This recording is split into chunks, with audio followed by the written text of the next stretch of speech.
জীবের বেদনা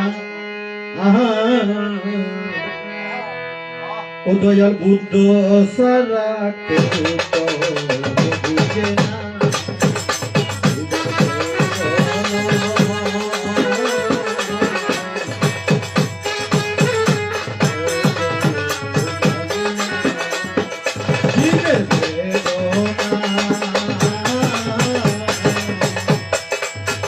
দয়াল বুদ্ধ সারা কেউ তো বুঝে না।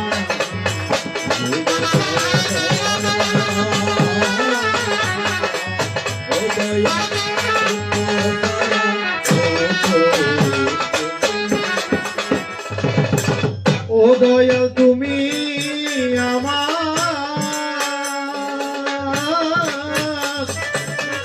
আমি তোমার তুমি বুঝো না।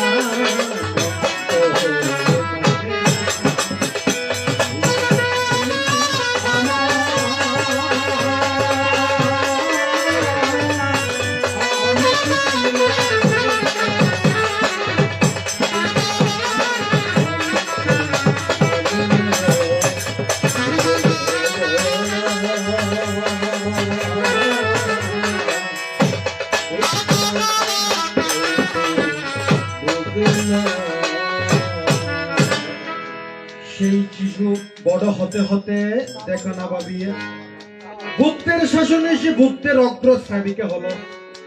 বুদ্ধের অগ্রশ্রাবক হজন দুইজন, একজন হচ্ছে সারিপুত্র, আরেকজন হচ্ছে মুদগলায়ন। আবার বুদ্ধের অগ্রশ্রাবিকও আছে দুইজন, একজন হচ্ছে ক্ষমা, আরেকজন হচ্ছে উৎপলবন। এই বলিয়া তোমার একটা হতা দিলাম রে সারিয়া। ভগবানের আঙ্গুল থেকে দুধ এসে যেই শিশু পান করেছিল সেই শিশু বড় হয়ে ভগবানের অগ্রশ্রাবিকা হয়েছে, যার নাম উৎপলাবণ্য থেকে নব। ওরে লুম্বিনী কাননে মহামায়ার গর্ভী উদয় হলো গৌতম চাহিয়া। ওরে কে আনিল রে, কোথায় ছিল রে।